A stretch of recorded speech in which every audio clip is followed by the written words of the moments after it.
I don't know. Like I was speaking to Congressman Jim Jordan just a few days ago, as well as Ben Habib in the UK, which I know you're doing some political stuff in the UK, and they both said the US is the final front for free speech. It's the pinnacle of free speech. And then when you have people like Ben, but this is the thing that's so dangerous, Mario. For there to be free speech, there can't be limits on the speech, but there must be within the population a basic understanding and parameters of objective reality. Everybody must understand gravity exists, right? There can't be free speech if everybody's saying, let's throw children off of buildings. Gravity is not real. Eventually, you're calling for murder. At a certain point, when objective reality has been decimated to the point where there are no parameters left, like this man-woman crap, or how killing children is somehow important to do, or that we shouldn't have borders and unlimited numbers of people should turn up and we don't know who they are, or we shouldn't arrest criminals and criminals shouldn't go to jail. When you have absolutely no parameters left, how can you have free speech without inciting for what exactly happened? At a certain point, free speech just becomes inciting for violence, and the violence comes because these people do not have respect for life. They don't have respect for a differing opinion. They don't have respect for anything. So we've lost control of a large percentage of the Western population who live in a fantasy land. And in their fantasy land, they think people deserve bullets in the neck unless you also drink the Kool-Aid. What is the political solution to this?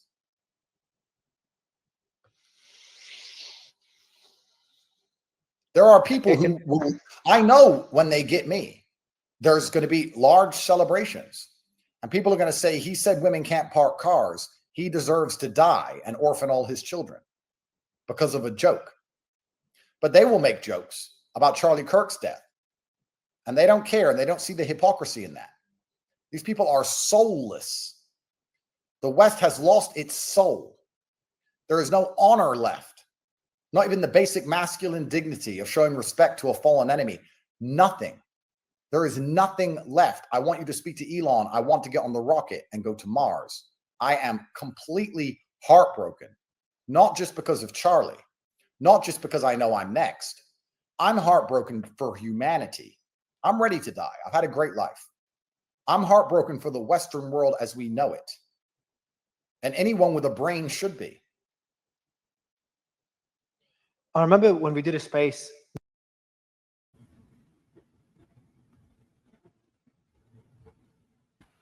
Did we lose somebody? I'm just playing.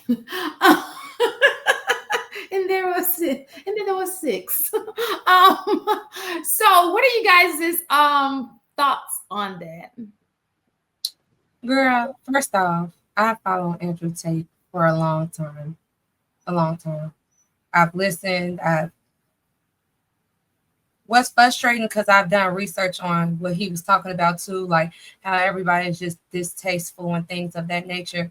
When there was a different person in office, there was decorum. As a leader, you're going to set the tone for whatever you're leading. So I know they don't feel like Trump is what he does is that much, but that's, I guess, to Shan's point. When Trump started using his free speech to spew lies, when he started using his free speech to say, okay, my speech is right, and now I'm going to stop your speech and only allow my speech to be free. It made people feel like, okay, we finna go backwards. Like, it's time for us we got our power back. You know what I'm saying? We can do and we can say anything that we really want to, and I don't think that's the case.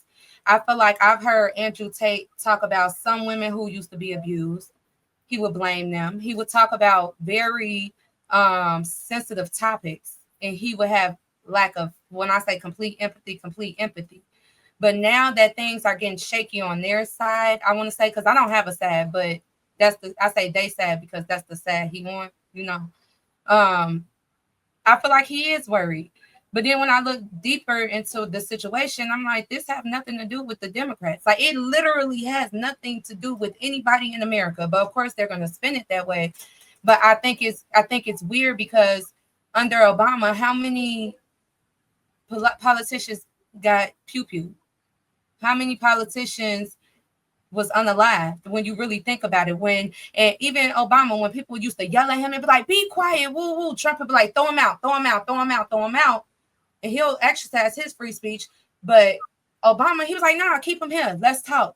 I want to holler at him about this, because this is the way we're going to do this. And I wish I could just go in there and just set laws and do things the way I want to do. But then what would that do?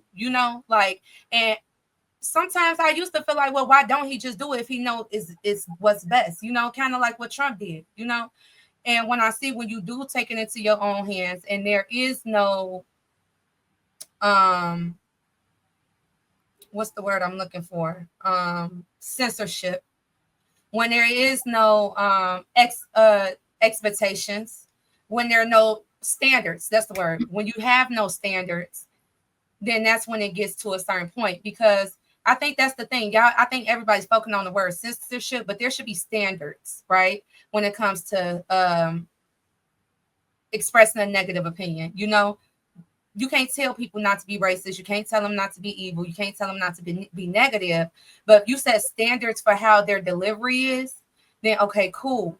But the way they came in, I'm sorry, the Republican political party, and I wasn't even picking a side. That's what I'm saying. And this is not coming from somebody who chose Democrat and just is picking somebody, it's just saying this about them because of the political game. But a lot of people who happen to be under that political stance, not Black, but the people that has that platform that's in public, they were kind of like, I'm not gonna say they was pushing for this, but they forgot that I think they forgot that a lot of people that was on the Democrats started as Republican.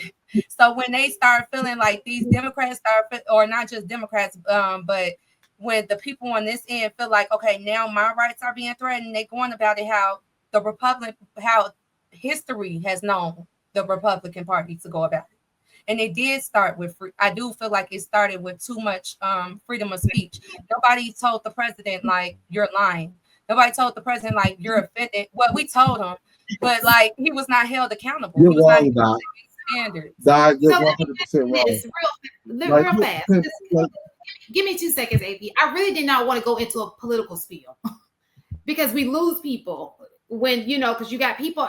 This is not supposed to be like I'm not, I don't, because we can argue the point without putting politics in. I know he mentioned politics, but at the end of the day, whether, we were having freedom of speech even before presidents changed. This was taking place a year, 2 years ago, right? So, and I get it because I heard the things that were going on this week, and it was always like pointing at politics. I don't know why, because it ended up not being what people thought it was going to be. But for this particular show, I kind of wanted to stick to the topic at hand and not necessarily bring politics in it, if that makes sense. Okay, so just real quick to correct a few things. The first censorship, when we're talking social media, was 2012. That was before Trump. So, like, I want to keep politics away from it because we mix up facts all the time. So, in regards to free speech, I'm 100% for 100% free speech. I'm also 100% for consequences for the speech you choose. Not long after Trump's assassination, I think itself, face Charlie showed, and we keep moving on. People have moved on from the president. I don't know how to shut him up. I think that somebody hit that. I didn't do it. I haven't touched it. Go ahead. Sorry. Go ahead. So with that being said, one of the differences, and we were touching on it before I had to step away for a moment, was there was a moment in time where you say what you want to say, but you might get popped in the mouth for it. That's just the way it's always been. If you insult somebody, there were repercussions. It's really like this particular subject is pretty simple to me. Here in America, we have freedom of speech. And to me, we shouldn't censor people. I'd rather know where you stand anyway. That's true. And then I can adjust according to where you stand. And that you might be sitting depending on what you say to me. But we've gotten so sensitive. We care so much about how people feel that a lot of the stuff that happens now didn't happen then, because we could have that dialogue, because we could have it out, or I could put you on your butt, or you could put me on mine. And what do you go ahead?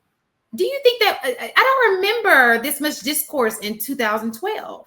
Like, even if we did have we had it was opinionated, right? And I'm not saying it has anything to do with politics, because I do remember it 2 years ago and we had a different leader. You know what I'm saying? So it has nothing to do with politics. What I'm saying is, as a people, I don't remember in 2012 there being even though the freedom of speech was there. I think that it's kind of getting a little, I don't know if it's because of ratings, people trying to keep that money up. They know that this is the clickbait. I don't know what it is, right? I just know I'm hearing a lot more than I normally hear as it relates to things that can be pushing, can go a little overboard. You understand? Because people have always been sensitive. Don't ever think that people have not been sensitive. People have it's a lot of people who, say some things, and, I think that's happened years back. That is not a new thing. Yeah, but what is new is silencing people because other folks are sensitive. That's a pretty new concept. We had ways of dealing with that kind of stuff. But if you remember, 2012 is when there was the big rhetorical push for the, I don't like saying alphabet community. I don't like saying that, but that's before all the letters turned into the entire alphabet. That's when that push started. And the dialogue got real heavy, real fast. And if you spoke out against it, you were speaking out against women's reproductive rights. If you spoke out against it, you were labeled a homophobe. If you spoke out against it, like any negative thing you can think of, you were labeled. However, the reason where it truly came from was there was a lot of false claims about then President Barack Obama. So what Facebook first did was started putting those fact checks in. Twitter then went to pure censorship of what they considered fake news. And that's when all of that really started in regards to censorship. And when you start silencing that voice, the other voice in the room just gets louder. You got to have that dissenting opinion in order to really have a dialogue to, I think, get better as a country, as a people. I think, I agree with what you're saying, mistaken, but I think of it in a different way, right? So we have people who respond to things in anger. We're kind of used to that, right? But let's not forget, we both, you and I, are historians by heart. I would argue that a lot of our major events happen by word of mouth, like impressionable people. You and I spoke, like, for example, the entire Holocaust started because power of words, propaganda, right? That's the power of speech. And I was talking to JR earlier, Jim Jones. Black folks, we love our kids. This man had so much power in his speech. He influenced people, 900 people, to not only kill themselves, but also their children. Because some people are impressionable like that, right? So I think of it from another standpoint too. Yeah, we're strong enough. We know, but how many people have been led astray because of speech? Like, there's when you just have control over people and you allow them to, follow just whomever. Like, you understand what I'm saying? Like, that's the part that kind of. But what you're saying, and this is no disrespect to that particular historical event. I like to. Absolutely. It's just, yeah. I get it. And I'm the same way, but we have to talk about it because these things, history has a way of replaying it, Sure. But I think when I was trying to narrow down my point, as a whole, and you can correct me if I'm wrong, I think the average person wakes up every day and the most probably frustration they deal with is maybe traffic. They're not having to deal with a loose gunman. They're not having to deal with probably getting robbed. I'm saying the average person. Now, if you want to go into dense areas where it's concentrated crime, then those variables change. But most people are just dealing with everyday regular stuff. What happens is things like this are polarizing, and it makes us feel like now we need to align ourselves with fear that this is a regular occurrence. It's not. These things do not occur on a regular basis. Most people, one, can't shoot a rifle, especially from 200 yards off. So that's where, in my opinion, when you just look at just everyday life, the logic behind it would tell you, generally, we're safe. Generally, you should be concerned about people, but not to the level of your life may be threatened because you're opinionated. A lot of people are opinionated, and they're not getting gunned the heck down. Like, it's just not occurring like that. That's the only I'm taking. Go ahead. So I think that, and I agree with you, and that's why I took it to another. I want you to look at it totally different, right? I think that a lot of hate, even just amongst average people. Let's look at when we talk about, and we'll talk about relationships later on, even how relationships have changed between Black women and Black men, all because of speech. You understand? So yeah, it's not killing anybody, but it definitely just does have power of changing things. I remember before, and I love Kevin Samuels. I have nothing bad to say about Kevin Samuels. Women didn't even know what a high value man was. No Black women didn't have no problem going 50-50. You understand? We've been going 50-50, and all of a sudden y'all think y'all deserve a man. You understand? That's the power of influence. You know that didn't take place before. It did not in mass. Not the way it did. You were happy to get that man, and you want to pay half these bills. Absolutely. Now these women like, oh, I want a high value man. I deserve a high value man. I never heard that before. 2019, never. So, and that's the power of influence, right? And people can take little things, and it could be for the benefit, but people will take the little things that they feel relates to them, and they'll take it to the extreme of things, right? And it does make it does change things a lot. And so I'm not saying you should stop speaking. I'm not saying that at all. I'm just saying we do need to acknowledge that words have power, and when you're on a public platform, that can change a lot of things for a lot of people. Right? So that's all I'm saying.